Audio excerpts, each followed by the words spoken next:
Hello दोस्तों, स्वागत है आप सभी का आपके अपने यूट्यूब चैनल पे। दोस्तों आज हम बात करेंगे एनक्लेक्स बेस्ड एमसीक्यूज़ के बारे में और आज का हमारा ये पार्ट होगा फोर्थ, जिसके अंदर भी हम 10 क्वेश्चंस डिस्कस करेंगे, साथ में उनके रेशनल भी आपको बताए जाएंगे। तो दोस्तों आपको कंप्लीट क्वेश्चंस तो पढ़ने ही है, साथ में उनके रेशनल अच्छे से आपको याद कर लेने हैं। बहुत ही अच्छे अच्छे क्वेश्चंस आज की इस वीडियो के अंदर भी आपको मिलने वाले हैं। सारे के सारे क्वेश्चंस आपको अच्छे से याद कर लेने हैं। दोस्तों आपको डरना बिल्कुल भी नहीं है।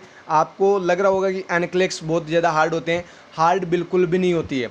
एनक्लेक्स ज़्यादा हार्ड नहीं होती है, बस समझने की आपको ज़रूरत होती है। कुछ वर्ड्स ऐसे होते हैं जो कुछ फोरेंसिक लैंग्वेज से होते हैं, इसीलिए आपको थोड़ी ज़्यादा हार्ड ये लगती है। बाकी ज़्यादा हार्ड नहीं है। अगर आप क्वेश्चंस को अच्छे से पढ़ेंगे तो आंसर भी आपको सही से मिलेगा। तो चलिए स्टार्ट करते हैं बिना टाइम वेस्ट के। दोस्तों अगर आपने अभी तक हमारे चैनल को सब्सक्राइब नहीं किया है तो आप सबसे पहले चैनल को सब्सक्राइब कर लीजिए, साथ ही बेल आइकन बटन को भी प्रेस कर दीजिए ताकि आपको आने वाली हर एक लेटेस्ट वीडियोज़ की अपडेट जल्द से जल्दी मिलती रहे। देखिए यहाँ पे पहला क्वेश्चन यानी कि 31 नंबर क्वेश्चन और बहुत ही इंपॉर्टेंट क्वेश्चन है। देखिए क्या बोल रहा है क्वेश्चन।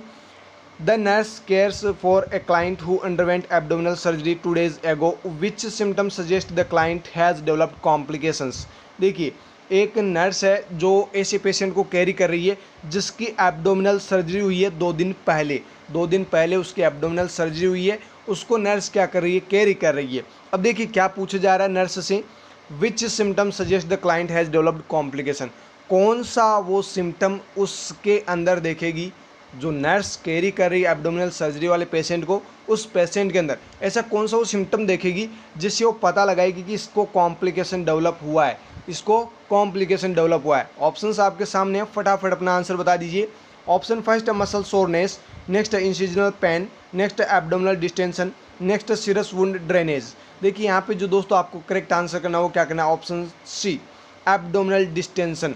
एब्डोमिनल डिस्टेंशन को छोड़कर बाकी जो 3 ऑप्शन आपको दिए गए ये नॉर्मल फाइंडिंग है जो सर्जरी होने के बाद में आपको देखने को मिलेगी ही मिलेगी। लेकिन अगर एब्डोमिनल डिस्टेंशन वहाँ पे देखने को मिल रहा है, इस प्रकार का सिम्टम अगर नज़र आ रहा है, तो समझ जाइए पेशेंट के अंदर क्या हुआ है, कॉम्प्लिकेशन डेवलप हुआ है। चलिए जानते हैं इसका रेशनल।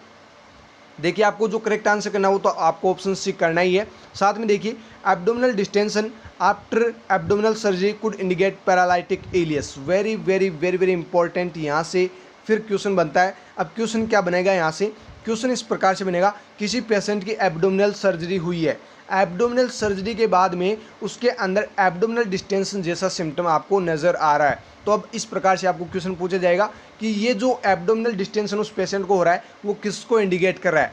आपको यहाँ पे 4 ऑप्शंस, 4 डिजीज के नाम दिए जाएंगे। वहाँ पे आपको जो करेक्ट आंसर करना होगा वो क्या करना होगा, पैरालिटिक इलियस। दोस्तों बहुत ही इंपॉर्टेंट क्वेश्चन है, याद रखिएगा।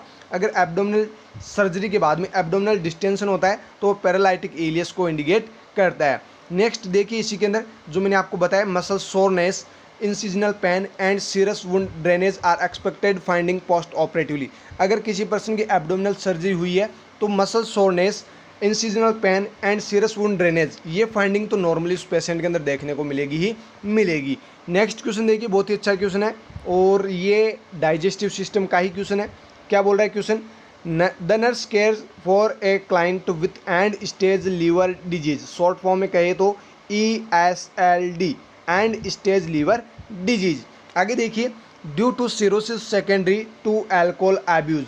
कोई एक ऐसा पेशेंट है जो बहुत ज़्यादा अल्कोहल का कंजप्शन कर रहा था, उसको सेकेंडरी सिरोसिस होने की वजह से, उसको सेकेंडरी सिरोसिस होने की वजह से वो एंड स्टेज लीवर डिजीज़ के अंदर वो चला गया है। इस प्रकार के पेशेंट को नर्स क्या कर रही है, केयर प्रोवाइड कर रही है। अब देखिए आगे क्या पूछा गया है, the nurse monitor the client for which potentially life threatening complication of cirrhosis. अब आपको ये पूछा गया है नर्स वहाँ पे जो केयर प्रोवाइड कर रही है वो उस पेशेंट के अंदर क्या मॉनिटर करेगी जिससे वो पता लगा पाएगी कि सिरोसिस की वजह से लाइफ थ्रेटनिंग कॉम्प्लिकेशन कौन सा डेवलप हो रहा है। तो ये आपको यहाँ पे पूछा गया है। ऑप्शंस देखिए, फर्स्ट है असाइटिस, नेक्स्ट है हिपेटोमेगेली, नेक्स्ट है रप्चर्ड इसोफेजियल वेरिसेज, नेक्स्ट है एपिस्टाक्सिस। दोस्तों यहाँ पे जो आपको करेक्ट आंसर करना है वो क्या करना है, यहाँ पर भी ऑप्शन सी करेक्ट आंसर करना है। रप्चर्ड इसोफेजियल वेरिसेज ये एक प्रकार का लाइफ थ्रेटनिंग कॉम्प्लिकेशन होता है सिरोसिस के अंदर। बाकी जो 3 ऑप्शंस दिए गए हैं, फर्स्ट देखिए असाइटिस जिसके अंदर फ्लूइड का कलेक्शन हो जाता है एब्डोमिनल कैविटी के अंदर। हिपेटोमेगेली का मतलब होता है लीवर का एनलार्जमेंट होना। नॉर्मली जो लीवर होता है उसका बढ़ जाना क्या कहलाता है, हिपेटोमीगेली। एपिस्टाक्सिस 2-3 बार पूछा जा चुका है, एपिस्टाक्सिस का मतलब क्या होता है, और कभी कभार एम्स के एग्जाम में 2-3 बार पूछा भी जा चुका है कि एपिस्टाक्सिस का मैनेजमेंट आप क्या करेंगे, है ना। तो एपिस्टाक्सिस का मतलब होता है नोज ब्लीडिंग, नोज ब्लीडिंग जिसे आप बोलते हैं नक्सीर, नक्सीर आना क्या कहलाता है, एपिस्टाक्सिस, नोज ब्लीडिंग कहलाती है एपिस्टाक्सिस। इसका जो मैनेजमेंट किया जाता है वो किया जाता है लीन फॉरवर्ड पोजीशन पेशेंट को दी जाती है और साथ में नोज को पिंच किया जाता है, ये इसका मैनेजमेंट होता है एपिस्टाक्सिस का, ये भी आपको ध्यान रखना है। देखिए यहाँ पे समझते हैं इसका rational. Esophageal varices are a result of congested portal circulation which cause fragile collateral vessels to form। देखिए esophageal varices जिसका मतलब होता है, esophageal varices के अंदर क्या होता है, जो पोर्टल सर्कुलेशन होता है जो नॉर्मली होता है वो क्या हो जाता है, कंजेस्टेड हो जाता है, जिसकी वजह से क्या होता है, जो वेसल्स होती है उसके अंदर फ्रेजाइल हो जाती है, वो वेसल्स क्या हो जाती है, फ्रेजाइल हो जाती है, मतलब रप्चर वहाँ से हो जाती है। तो ये बहुत ही ज़्यादा लाइफ थ्रेटनिंग कॉम्प्लिकेशन होता है किसका, सिरोसिस का। अब देखिए आगे देखिए, ruptured oesophageal varices are serious complication of end stage liver disease. तो ये तो आपको पता चल ही गया कि रप्चर्ड इसोफेजियल वेरिसेज क्या है, सीरियस कॉम्प्लिकेशन है किसका, एंड स्टेज लीवर डिजीज का। अब देखिए इसकी वजह से होता क्या है, मान लीजिए किसी को इसोफेजियल वेरिसेज हुआ है तो उसकी वजह से होगा क्या, कि जिसकी वजह से ये लाइफ थ्रेटनिंग होता है। देखिए the client is at risk for haemorrhage that can cause hypotension and internal bleeding. अगर हेमरेज किसी पर्सन को हो रहा है एंड स्टेज लीवर डिजीज वाले पर्सन को, तो वो क्या कर सकता है, हाइपोटेंशन कर सकता है और इंटरनल ब्लीडिंग को कॉज कर सकता है। इंटरनल ब्लीडिंग भी होगी, साथ में हाइपोटेंशन भी होगा। तो ये जो हाइपोटेंशन हो रहा है वो आप मेंटेन नहीं कर पाएंगे, इसलिए ये बहुत ही ज़्यादा कॉम्प्लिकेटेड होता है। देखिए आगे, आल्दो असाइटिस, हिपेटोमेगली एंड एपिस्टाक्सिस, ये क्या है, ये जो 3 आपको ऑप्शंस और दिए गए तीनों ही क्या है, सिम्टम है किसके, एंड स्टेज लीवर डिजीज के। तो 3 ऑप्शन तो आपको सिम्टम्स दिए गए हैं और एक ऑप्शन में क्या दिया गया आपको, कॉम्प्लिकेशन दिया गया है। They are not life threatening, ये लाइफ थ्रेटनिंग नहीं होते हैं, ये तो बिल्कुल नॉर्मली सिम्टम्स होते हैं। अगर किसी पर्सन को ESLD होता है तो उसके अंदर हिपेटोमेगेली, असाइटिस और एपिस्टाक्सिस जैसी कंडीशंस डेवलप होती है। लेकिन अगर रप्चर्ड इसोफेजियल वेरिसेज होती है तो वो बहुत ही ज़्यादा लाइफ थ्रेटनिंग कॉम्प्लिकेशन होता है। नेक्स्ट क्वेश्चन देखिएगा, the nurse instructs the client how to perform foot pump. Foot pump का मतलब होता है extension and flexion of the foot at the ankle, जो एंकल वाला एरिया वहाँ से फुट का एक्सटेंशन एंड फ्लेक्शन करवाना, ये क्या कहलाता है, फुट पंप। अब देखिए क्वेश्चन में आपको पूछा क्या जा रहा है, आगे देखिए, एक नर्स जो है वो इंस्ट्रक्ट कर रही है पेशेंट को, मतलब दिशा निर्देश दे रही है किसके बारे में, perform foot pump. Foot pump करने के लिए उसको दिशा निर्देश दे रही है कि किस प्रकार से आपको extension and flexion of ankles का करना है। अब देखिए आगे क्या पूछा गया है, the nurse knows that contracting the leg muscles helps to prevent which post operative complication. Nurse जानती है, लेकिन यहाँ पे नर्स कब जानेगी, जब वो पढ़ेगी, लेकिन नर्स पढ़ी हुई नहीं है तो वो कैसे जानेगी कि क्या होगा। यहाँ पे जो फुट पंप किया जा रहा है, देखिए नर्स जानती है कि यहाँ पे जो लेग मसल्स का जो कॉन्ट्रैक्शंस हो रहा है, जो कॉन्ट्रैक्टिंग हो रही है, उसकी वजह से कौन से पोस्ट ऑपरेटिव कॉम्प्लिकेशन से पेशेंट को बचाया जा रहा है। तो ये नर्स पहले से ऑलरेडी जानती है, लेकिन अगर आप पढ़ते हैं तो ही आप जान पाएंगे, आप पढ़ते नहीं हैं तो कहाँ से जान पाएंगे। देखिए यहाँ पे ऑप्शंस आपके सामने है, फटाफट बता दीजिए, आप भी नर्स हैं तो आप बता दीजिए कि यहाँ पे कौन से कॉम्प्लिकेशन से नर्स उसको बचा रही है फुट पंप परफॉर्म करके। ऑप्शन में देखिए, फर्स्ट है pneumonia, next deep vein thrombosis, next dehydration, next muscle atrophy. और यहाँ पे एक वर्ड ऐसा है जो बिल्कुल सीधा सीधा आपको इंडिकेट कर रहा है इसका आंसर, और वो है option B, deep vein thrombosis. Deep vein thrombosis, अगर किसी पेशेंट में फुट पंप परफॉर्म कर रहे हैं मतलब उसको कौन से कॉम्प्लिकेशन से बचा रहे हैं, डीप वेन थ्रोम्बोसिस से, DVT से आप उसको बचा रहे हैं। चलिए रेशनल में जानते हैं और भी। Post operative client are often immobile and encouraging foot pumps can decrease venous stasis and subsequent deep vein thrombosis. देखिए जो पोस्ट ऑपरेटिव क्लाइंट्स होते हैं उनको इमोबाइल रखा जाता है, मतलब उनको हिलने डुलने नहीं दिया जाता है, इसलिए उन पेशेंट के अंदर फुट पंप्स को क्या किया जाता है, इंक्रीज किया जाता है एनकरेज किया जाता है, मतलब बढ़ाया जाता है कि फुट पंप्स डेली करवाए जाए ताकि उनको डीवीटी के चांसेस बहुत कम हो, डीप वेन थ्रोम्बोसिस उनको बिल्कुल भी ना हो, डिक्रीज विनस स्टेसिस, जो विनस स्टेसिस है वो भी क्या हो, डिक्रीज हो, जिससे डीवीटी से उस पेशेंट को बचाया जा सके। आगे देखिए, एन इंसेंटिव स्पायरोमीटर एंड और coughing and deep breathing exercise prevent pneumonia. अब देखिए यहाँ पे जो 4 ऑप्शन आपको दिए गए, pneumonia, dehydration and muscle atrophy, तीनों में कौन कौन से मैनेजमेंट किए जाते हैं वो आपको बताए जाएंगे। ये सारे के सारे बहुत ही इंपॉर्टेंट है, याद जरूर कर लीजिएगा दोस्तों। यहाँ पे देखिए, अगर किसी पर्सन को न्यूमोनिया हुआ है तो उससे प्रिवेंट करने के लिए क्या क्या किए जाते हैं। इंसेंटिव स्पायरोमीटर आपने देखा होगा, जिसके अंदर 3 बॉल लगी होती है, आपने देखा होगा 3 बॉल लगी होती है और पेशेंट को कहा जाता है इनको ऊपर तक आपको टच करवाना है, तीनों को। लेकिन पेशेंट जब अभी कोरोना के अंदर भी बहुत बार ये जो इंसेंटिव स्पायरोमीटर है, इससे पेशेंट को एक्सरसाइज करवाई जा रही है, तो उनके अंदर पेशेंट क्या मारता है, हवा मारता है। हवा मारता है तो ये बॉल्स क्या होती है, ऊपर होती है, तो पेशेंट को भी थोड़ा अच्छा फील होता है और वो अगली बार थोड़ा और अच्छा करने की कोशिश करता है। तो देखिए यहाँ पे इंसेंटिव स्पायरोमीटर एंड कफिंग और डीप ब्रीदिंग एक्सरसाइज, ये सभी एक्सरसाइज कब की जाती है, न्यूमोनिया से बचाने के लिए। अब देखिए आगे, foot pumps do not prevent dehydration, कभी भी फुट पंप डिहाइड्रेशन से प्रिवेंट नहीं करता है, तो ये तो डायरेक्ट सीधा सीधा ऑप्शन में आएगा ही नहीं।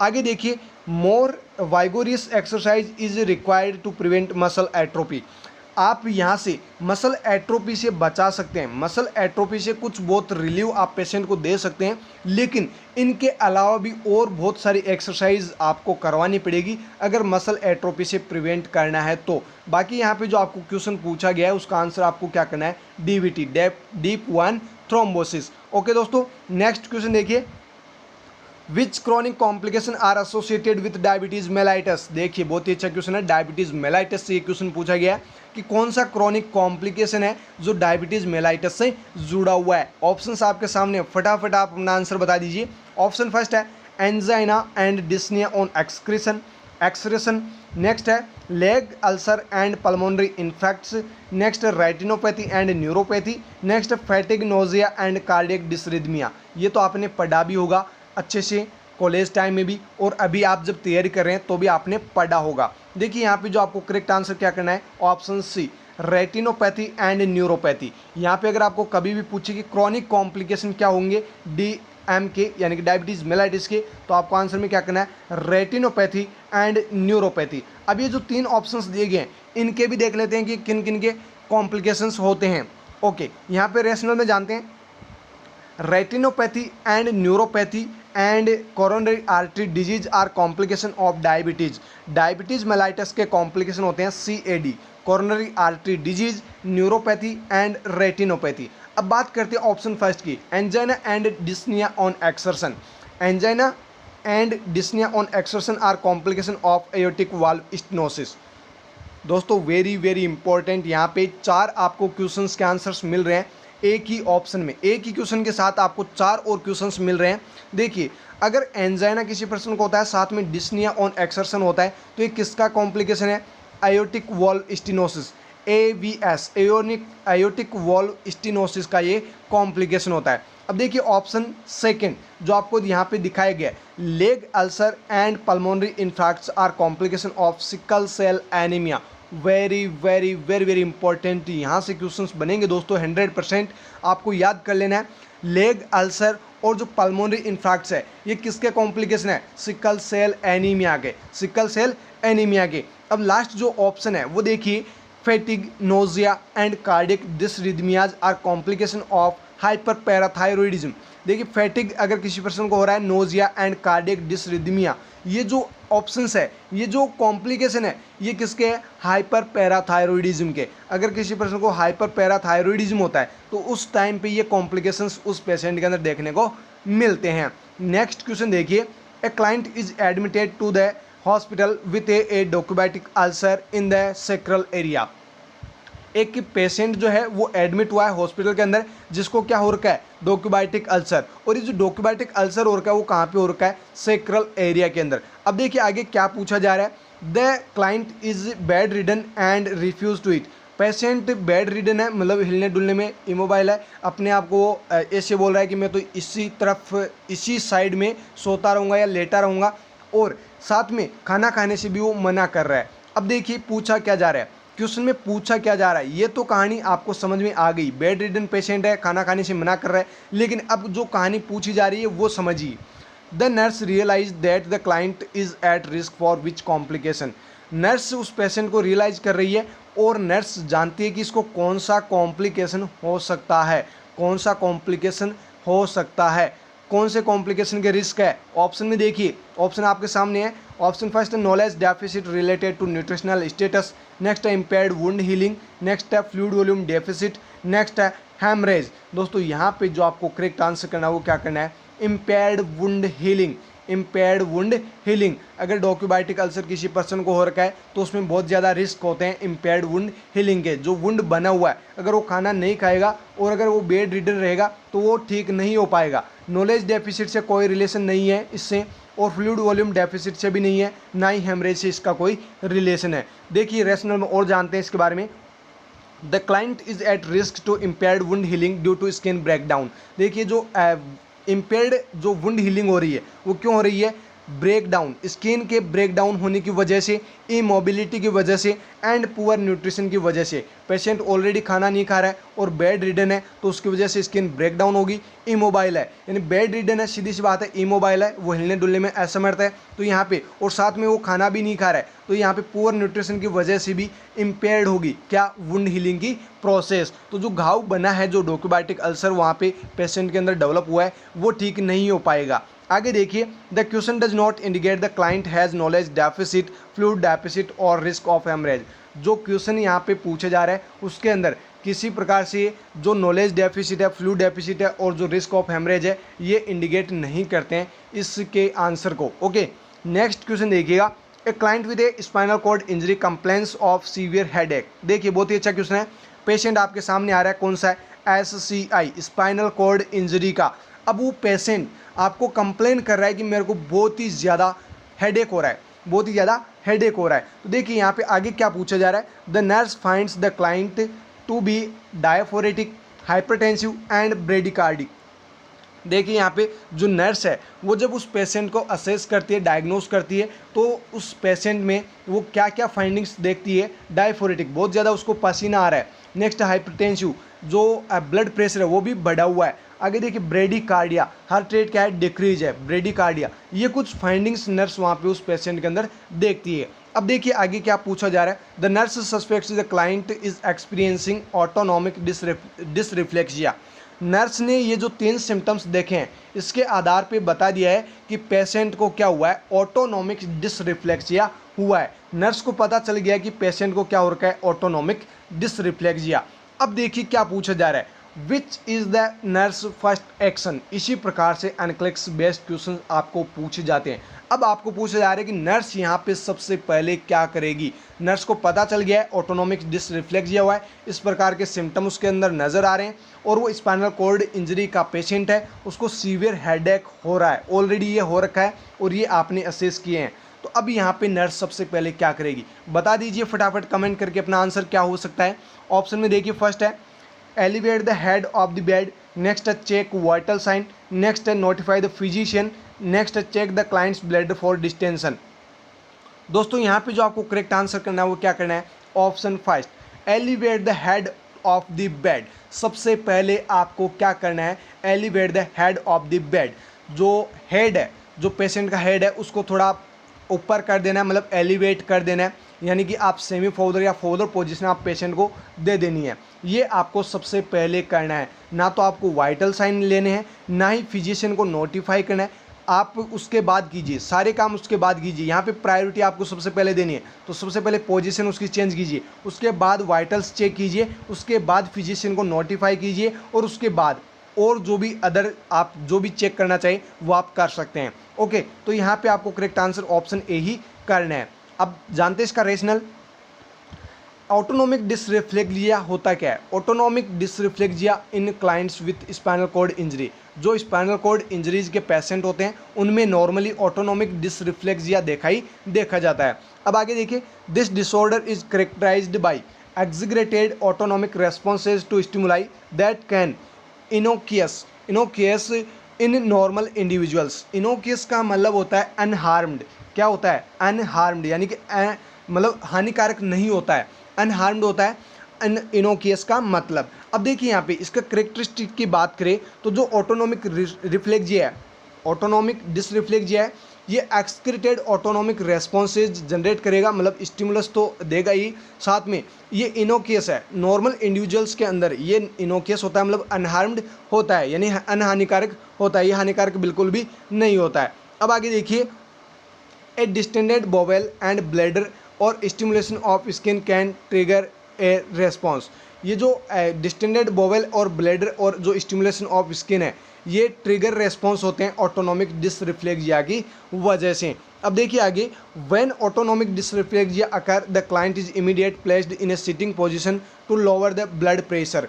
अब देखिए यहाँ पे हाइपरटेंशन का आपने वर्ड एक सुना था जिसमें कंप्लेन पेशेंट की हो रही थी, ये आपने खुद ने असेस किया है, एज नर्स वहाँ पे असेस किया है।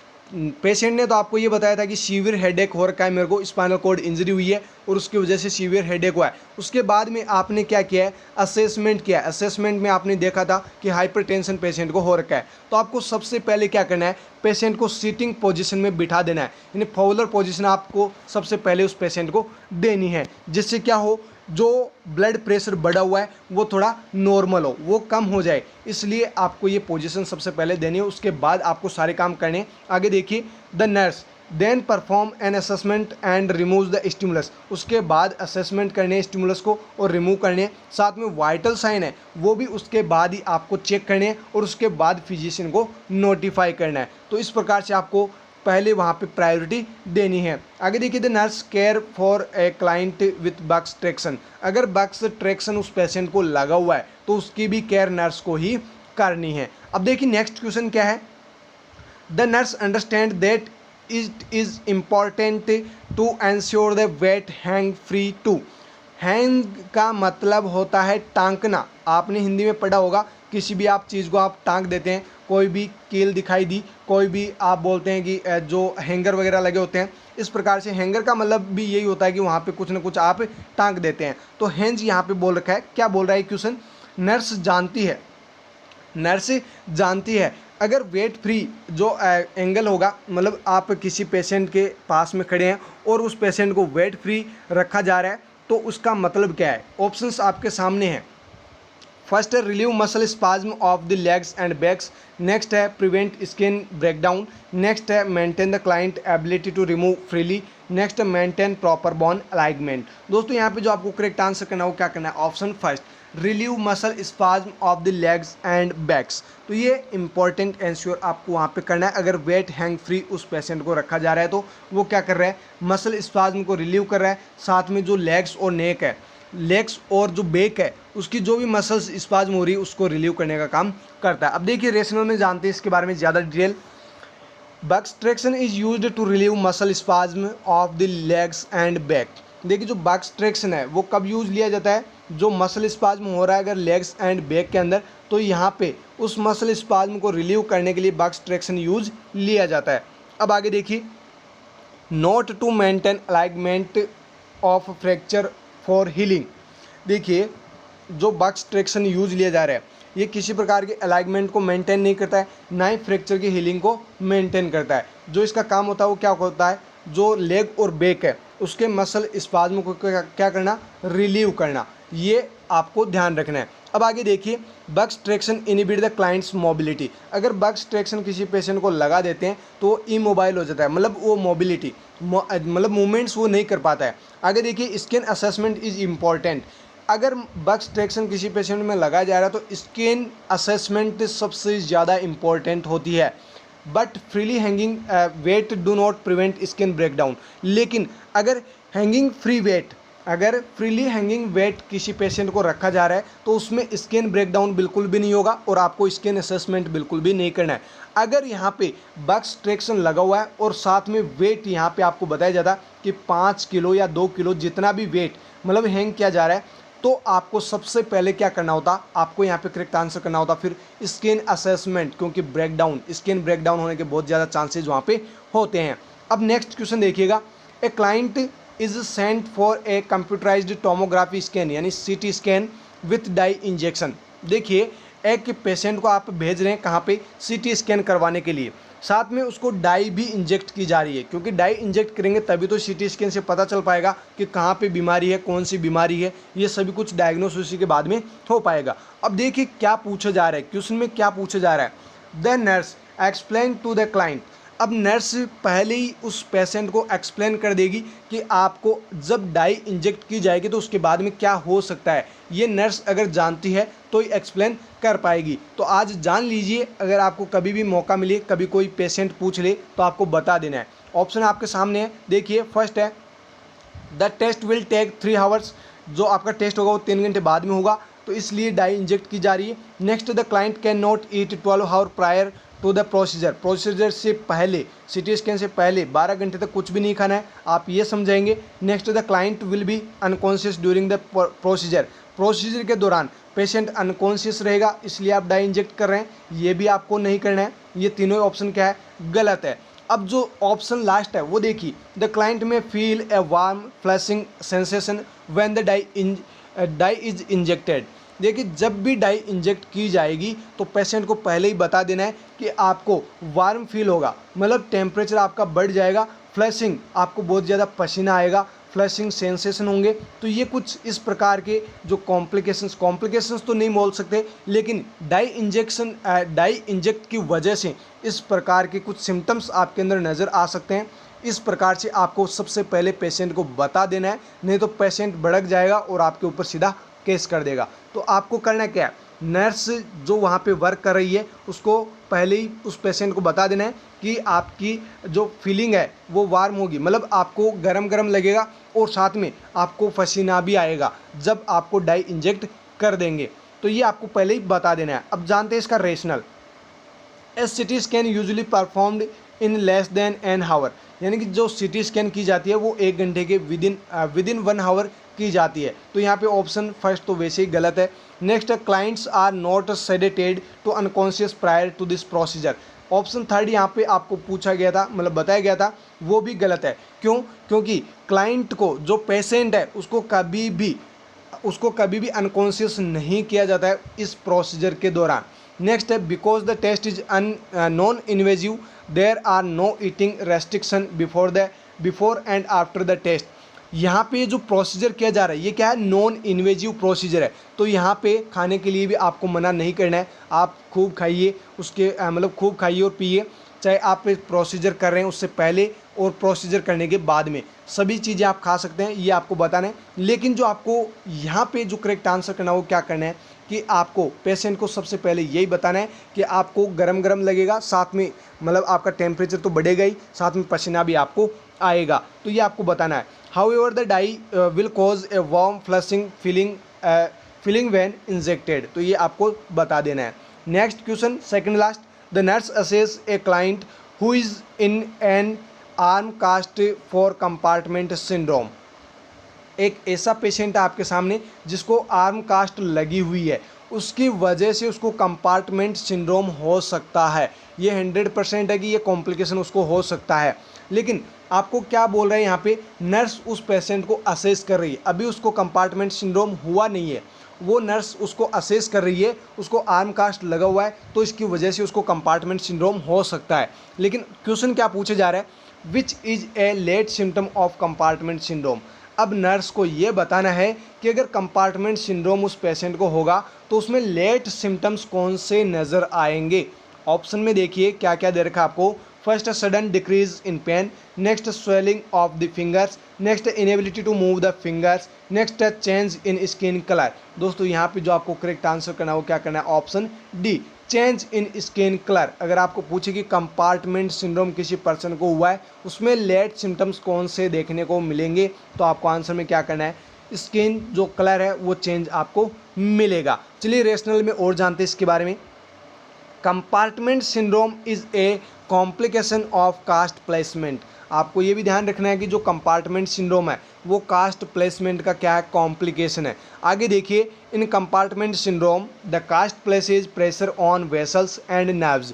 जब जो कास्ट अप्लाई की जाती है तो यहाँ पे देखिए जो कंपार्टमेंट सिंड्रोम है जब कास्ट किसी पर्सन को अप्लाई की जाती है, प्लेस की जाती है, तो उसके प्रेशर की वजह से जो वेसल्स है और जो नर्व्स है वो मतलब प्रेशराइज होगी, उसकी वजह से कंपार्टमेंट सिंड्रोम डेवलप होता है। अब देखिए आगे क्या बोल रहा है, विच कैन कॉज पेन, और इसकी वजह से दर्द भी पेशेंट को होगा। नेक्स्ट है नंबनेस भी होगा एंड स्वेलिंग, वहाँ पे सूजन भी आ जाएगी और नंबनेस भी रहेगी, मतलब पेशेंट अनेबल रहेगा अपनी अंगुलियों को हिलाने में, और यहाँ पे साथ में स्वेलिंग भी होगी। तो इस प्रकार के कुछ सिम्टम्स भी उस पेशेंट के अंदर नजर आएंगे। नेक्स्ट है a late complication is change the colour of extremities as well as decrease pulses in the affected limb. Very very important ये जो क्वेश्चंस आपको बोल रहा है वो क्या बोल रहा है कि अगर कंपार्टमेंट सिंड्रोम किसी पेशेंट में हुआ है तो उसमें लेट कॉम्प्लिकेशन क्या होगा, जो एक्सट्रीमिटीज है उसमें कलर जो है वो चेंज हो जाएगा, साथ ही साथ उस लिम्स के अंदर जहाँ पे कास्ट आपने अप्लाई कर रखा है, जहाँ पे कंपार्टमेंट सिंड्रोम डेवलप हो रहा है जिस लिम्स के अंदर, उस लिम्स का जो पल्सेज है, उस लिम्स से जब आप पल्स फिल करोगे तो वो भी क्या मिलेगी आपको, डिक्रीज मिलेगी। लास्ट क्वेश्चन देखिएगा आज की इस वीडियो का, बाकी हम नेक्स्ट क्लास के अंदर और देखेंगे। यहाँ पे क्वेश्चन देखिए क्या बोल रहा है, पहले क्वेश्चन को समझिए। The nurse care for a client in skin traction, जो नर्स है वो स्किन ट्रैक्शन के पेशेंट की क्या कर रही है, केयर कर रही है। अब देखिए the nurse knows to assess the client frequently for, nurse जानती है और नर्स सबसे पहले उस पेशेंट के अंदर क्या असेसमेंट करेंगी। यहाँ पे ऑप्शंस में दिए गए हैं। ऑप्शन फर्स्ट देखिए, sign of infection around the pin sites, next है skin breakdown, next bowel incontinence, next bowel sound. दोस्तों यहाँ पे जो आपको करेक्ट आंसर करना है वो क्या करना है, ऑप्शन बी स्किन ब्रेकडाउन। अभी मैंने आपको बताया था जैसे बग ट्रैक्शन अगर लगा हुआ है और वहाँ पे अगर वजन उस पेशेंट में डाला हुआ है बग ट्रैक्शन के दौरान, तो आपको सबसे पहले क्या करना है, स्किन असेसमेंट करना है। तो उसी प्रकार से अगर स्किन ट्रैक्शन किसी पेशेंट को लगा हुआ है और आप उसकी केयर कर रहे हैं तो आपको सबसे पहले कौन सा असेसमेंट करना है, स्किन ब्रेकडाउन। स्किन ब्रेकडाउन आपको वहाँ पे चेक करनी है कि स्किन ब्रेकडाउन हुई है कि नहीं हुई है। बाकी देखते हैं इसका रेशनल। और Ace wrap and boots and slings that apply to direct force on the client's skin are used achieve skin traction. ये कुछ आपको बताए गए जो स्किन ट्रैक्शन के दौरान यूज लिए जाते हैं, जिससे मतलब फोर्स अप्लाई यहाँ पे पेशेंट के ऊपर किया जाता है। अब देखिए आगे क्या बोल रहा है, traction is maintained by the use of weights, जो इस यहाँ पे ट्रैक्शन आप लगा रहे हैं उसको मेंटेन करने के लिए यहाँ पे वेट भी लगाते हैं। मतलब वेट उस पेशेंट के ऊपर जो ट्रैक्शन आप लगा रहे हैं उस ट्रैक्शन के साथ में कुछ वेट जो है आपको लटकाना होता है, जिससे वेट का मेंटेनेंस बना रहे। अब आगे देखिए, विच में कॉज स्किन ब्रेकडाउन, और ये जो वेट आप यहाँ पे यूज़ कर रहे हैं इस वेट की वजह से पेशेंट को क्या हो सकती है, स्किन ब्रेकडाउन। इसलिए आपको सबसे पहले क्या चेक करना है, क्या असेसमेंट करना है, स्किन का असेसमेंट करना है। अब देखिए, no pins are involve in skin traction, कभी भी स्किन ट्रैक्शन के अंदर पिंस जो है वो इन्वॉल्व नहीं होती है। Although constipation can occur because of immobility and bowel sound do not need to be frequently assess, जो बॉवल साउंड है वो असेस करने की ज़रूरत नहीं होती है जल्दी से। और जो कॉम्प्लिकेशन होते हैं कौन से, कॉन्स्टिपेशन, कॉन्स्टिपेशन जरूर पेशेंट को हो सकता है इमोबिलिटी की वजह से, लेकिन बॉवेल साउंड आपको जल्दी से असेस करने की ज़रूरत नहीं होती है। जो आपको जल्दी असेस करने की ज़रूरत होती है वो किसकी होती है, स्किन ब्रेकडाउन की। तो दोस्तों ये थे हमारे 10 क्वेश्चंस और साथ में उनके रेशनल भी आपको बता दिए गए हैं। उम्मीद करता हूँ सभी के क्वेश्चंस के आंसर्स आपको समझ में आ गए होंगे। अगर आपको फिर भी किसी क्वेश्चन में डाउट लगे और आपको ऐसा लगे कि ये समझ में नहीं आए तो आप कमेंट करके ज़रूर पूछ सकते हैं। फिर मिलेंगे दोस्तों नए वीडियो के साथ, तब तक आप हमारे साथ बने रहिएगा और अपने दोस्तों को शेयर करना ना भूलें। Thank you so very much.